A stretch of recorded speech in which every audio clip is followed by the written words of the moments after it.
سلامی پر از عشق به تک تک شما عزیزان که همیشه به دنبال یادگیری هستید. من احسان اکبری بهار هستم و اینجا کانال Amazing Science هستش.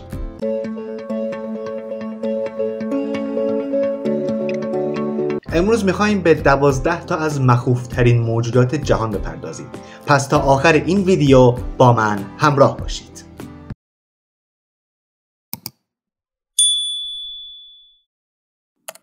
اولین موجود مخوف عنکبوت سرگردان برزیلیه. ظاهر این عنکبوت قهوه‌ای رنگ و پاهای دراز و پرمویی داره و ویژگی این عنکبوت اینه که به جای تار تنیدن شبها سرگردان میشه و دنبال شکار میره و علت ترسناک بودنش هم به خاطر نیش فوق‌العاده سمیه که میتونه فلج و مرگبار باشه و این عنکبوت جزء خطرناکترین عنکبوت جهان شناخته میشه. دومین موجود مخوف ماهی کندیروه. ظاهر این ماهی کوچیک و باریکه، یعنی بین 2 و 3 سانتی متر. این موجود در رودخانه آمازون زندگی میکنه و علت ترسناک بودنش هم به خاطر ورود به مجرای ادراری انسانه و با خارهایی که داره میتونه راحت گیر کنه. هرچند این اتفاق کم پیش میاد، اما همین تصور هم بسیار وحشتناکه. سومین موجود مخوف هزارپای غول‌پیکر آمازونیه. این موجود 30 سانتی متر طول و به رنگ قرمز و سیاهه. ویژگی این موجود سریع، چابک و شکارچی ماهریه و علت ترسناک بودنش هم به خاطر اینه که مارمولک‌ها و موش‌ها رو میخوره و نیش بسیار دردناک و سمی داره. جالبه بدونید که به خاطر سمی بودن این موجود حتی پرنده‌ها هم بهش نزدیک نمیشن. چهارمین موجود مخوف مار تایپان داخلیه.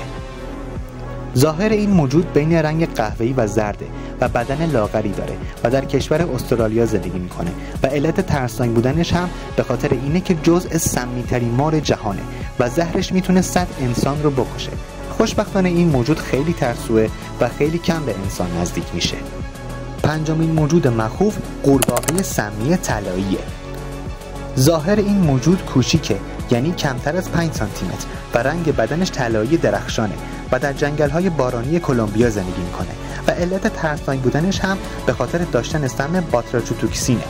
این قورباغه میتونه 10 انسان بالغ رو بکشه و بومی‌ها از سم اون برای زهرآلود کردن نیزه‌ها استفاده میکنن. ششمین موجود مخوف مار آناکوندای سبزه. این موجود 9 متر طول داره و در رودخانه آمازون زندگی میکنه و علت ترسناک بودنش هم به خاطر اینه که شکارش رو با پیچیدن بدن خفه میکنه و توانایی بلعیدن حیواناتی مثل خوک وحشی یا حتی جگبار رو هم داره.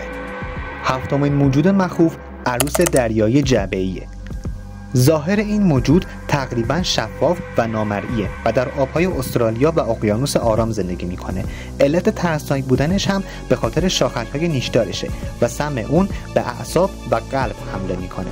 تماس چند ثانیه‌ای با این موجود میتونه مرگبار باشه. هشتمین موجود مخوف کوسه سفید بزرگه.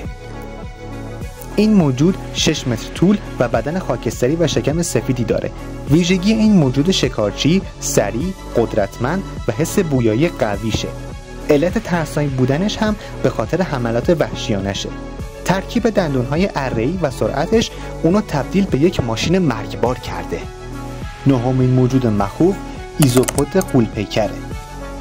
ظاهر این موجود شبیه سوسک غول‌پیکر دریایی و تا 50 سانتی متر هم طول داره و در اعماق اقیانوس زندگی میکنه و علت ترسناک بودنش هم به خاطر اینه که لاشه‌خوار و از اجساد مرده تغذیه میکنه. دهمین موجود مخوف خفاش خوناشامه. ظاهر این موجود کوچیک و دندونهای تیز و بالهای چرمی داره.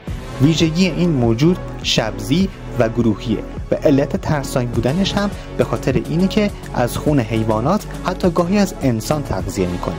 با دندونهاش بریدگی ریزی ایجاد میکنه و بزاقش ماده ضد انعقاد داره.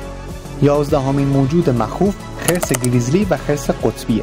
ظاهر این خرس‌های بزرگ قدرتمند و عضلانی هستش.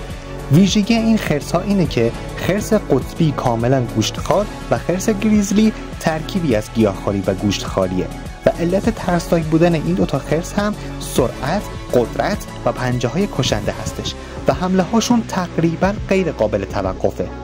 12مین موجود مخوف کاسوریه. ظاهر این پرنده شبیه شترمرغ با پرهای سیاه و سر آبی و قرمز رنگه و در استرالیا زندگی میکنه.